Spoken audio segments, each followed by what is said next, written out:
Statement record చేసేటటువంటి సమయంలో present ఇచ్చేటటువంటి అరవింద్ కుమార్ ఇచ్చేటటువంటి స్టేట్మెంట్ చాలా కీలకంగా మారనుంది. విజయచంద్రిక.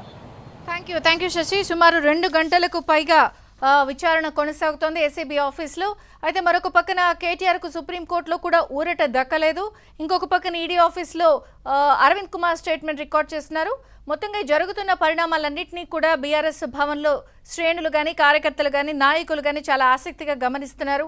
ఒకవేళ సాయంత్రం తర్వాత అరెస్ట్ చేస్తే ఏంటి, లేకపోతే మళ్ళీ పూర్తిగా సంతృప్తి చెందక నోటీస్ ఇచ్చి మరొకసారి విచారణకి రమ్మంటే ఏంటి, ఇలా రకరకాల ప్రశ్నలు ఉత్కంఠ కొనసాగుతున్న నేపథ్యంలో బీఆర్ఎస్ భవన్ దగ్గర మా ప్రతినిధి నరేష్ సిద్ధంగా ఉన్నారు వివరాలు అందించడానికి.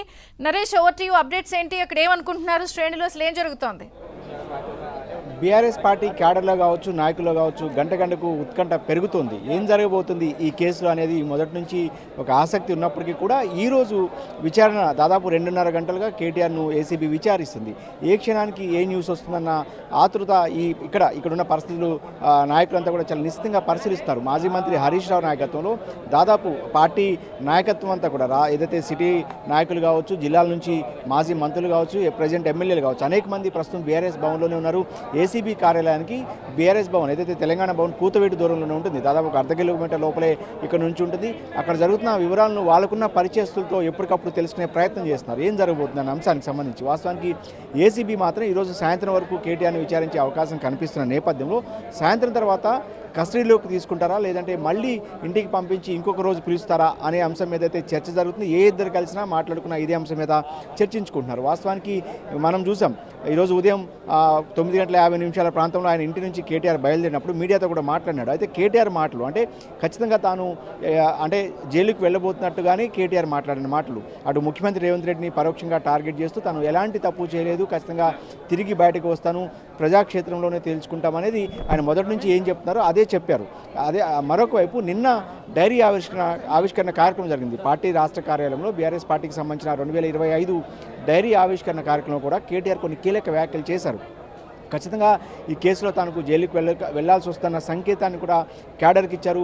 ఈ కేసుల సంగతి నేను చూసుకుంటాను, మీరు ప్రజాక్షేత్రంలో కాంగ్రెస్ పార్టీ ఇచ్చిన 6 గ్యారెంటీల మీద పోరాటం చేయండి, ప్రజా సమస్యల మీద ఖచ్చితంగా రేవంత్ రెడ్డి సర్కార్ను నిలదీయాలంటూ కూడా ఆయన పార్టీ క్యాడర్కి ఒక పిలుపునిచ్చారు. అంటే ఈ రెండు నిన్న మాట్లాడిన పరిస్థితులు, నిన్న పార్టీ కార్యాలయంలో మాటలు కావచ్చు, ఈరోజు ఉదయం నందినగర్ నివాసంలో ఆయన విచారణకు వెళ్లే ముందు మాట్లాడిన ప్రెస్ మీట్ కావచ్చు, ఇవి రెండూ చూస్తుంటే ఖచ్చితంగా కేటీఆర్ అయితే చాలా మానసికంగా సిద్ధమయ్యారు.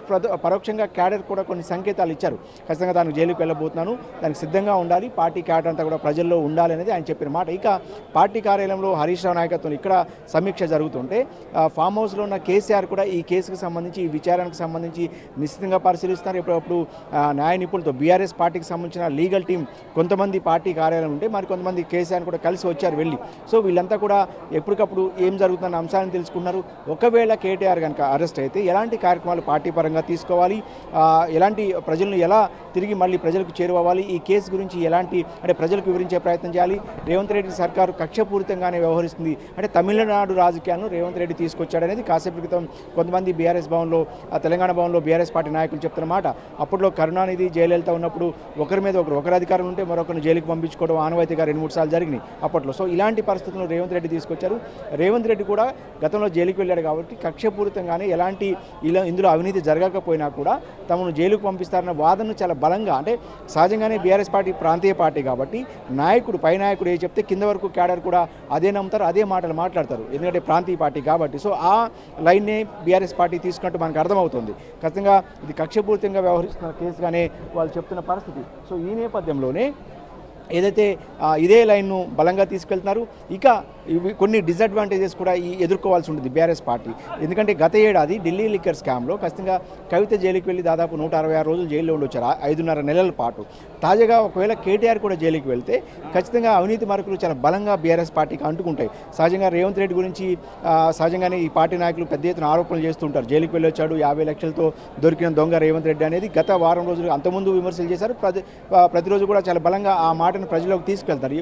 రేపటి నుంచి ఖచ్చితంగా ఇప్పటికే కవిత జైలుకి వెళ్ళొచ్చింది, కేటీఆర్ కూడా జైలుకి వెళ్తే కనుక రేవంత్ రెడ్డిని విమర్శించే ముందు వీళ్ళు కూడా కొంత ఏదైతే డిఫెన్స్లో పడే అవకాశం ఉంటుంది. కాబట్టి ఇలాంటి అంశాలను ఎలా ఓవర్కమ్ చేయాలి, ఎలాంటి లైన్ను తీసుకోవాలి, ప్రజలకు ఎలా వివరించాలి. ఎందుకంటే రేవంత్ రెడ్డి ఖచ్చితంగా ఆయన అప్పట్లో జైలుకి వెళ్ళారు కాబట్టి దానికి కక్షపూరితంగానే చేస్తున్నారనే అంశాన్ని కూడా తీసుకెళ్లే ప్రయత్నం బీఆర్ఎస్ పార్టీ చేస్తుంది. సో సహజంగానే ఒకవేళ కేటీఆర్ కనుక అరెస్ట్ చేసి జైలుకి వెళ్తే, ఇప్పుడు కవిత జైలుకి వెళ్ళొచ్చింది, కేటీఆర్ కూడా జైలుకి వెళ్తే ఖచ్చితంగా పార్టీ కొంత డిఫెన్స్లో పడుతుంది. కాబట్టి దాన్ని ఎలా ఓవర్కమ్ చేయాలన్న లైన్లో కూడా పార్టీలో చర్చలు జరుగుతున్నాయి. ఇవన్నీ ఒక వ్యక్తి అయితే ఇంకా కేసీఆర్ ఇప్పుడు ఖచ్చితంగా బయటికి రావాల్సిన పరిస్థితి ఉందన్న అభిప్రాయం కూడా బీఆర్ఎస్ పార్టీలో వ్యక్తమవుతుంది. ఇప్పటివరకు దాదాపు ఆయన ఎలక్షన్లో 2023 డిసెంబర్లో ఓటమి తర్వాత దాదాపుగా ఒక 13-14 నెలలుగా ఇప్పటివరకు బయటికి రాలే. ఏ రోజు కూడా ప్రత్యక్షంగా కావచ్చు ఒక ప్రెస్ నోట్ కూడా ప్రజల సమస్య మీద ప్రతిపక్ష నాయకుడు ఇచ్చింది లేదు. కానీ ఇప్పుడు అయినా ఒకవేళ కేటీఆర్ కనుక ప్రతికూల పరిస్థితులు ఎదురయ్యి ఆయన జైలుకి వెళ్తే ఇప్పుడైనా సరే కేసీఆర్ బయటకు వచ్చి ప్రజా సమస్య మీద మాట్లాడాలన్న అభిప్రాయాలు కూడా ఇప్పుడిప్పుడే పార్టీలో మెల్లగా బయటకు వస్తున్న పరిస్థితి. సో ఏదేమైనప్పటికీ కూడా ఈరోజు సాయంత్రం వరకు కేటీఆర్ విచారణ కొనసాగే